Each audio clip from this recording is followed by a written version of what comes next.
নমস্কার, শুভ মধ্যাহ্ন। চলে এসেছি একটা নতুন ভিডিও নিয়ে। আজকে আমি পাট পাতার বড়া তৈরি করছি। দেখুন, এই পাট পাতাটাকে আমি আগে নুন জলে ভিজিয়ে রেখেছিলাম। তারপরে সেটিকে একদম শুকনো করে তুলে নিয়েছি একটা ঝাঁঝরির মধ্যে।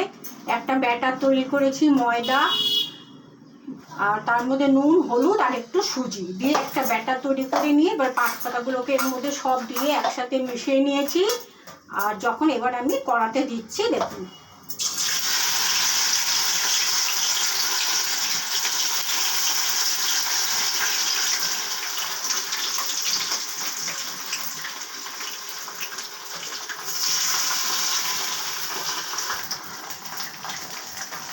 দেখুন বড়াটা আমার এক পিঠ হয়ে গেছে। এবার আমি এটাকে উল্টে দিচ্ছি। আপনারা যখন এই বড়াটা ভাজবেন অতিরিক্ত ব্যাটার দিয়ে দেবেন না, তাহলে কিন্তু কুড়মুড়ে ব্যাপারটা হবে না, একদম চ্যাক করবে।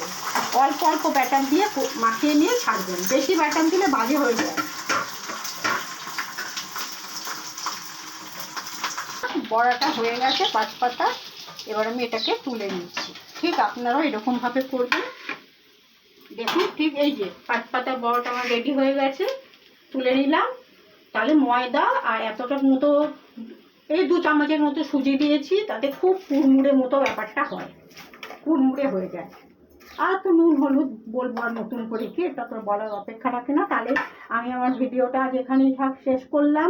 সবাই ভালো থাকবেন, নমস্কার।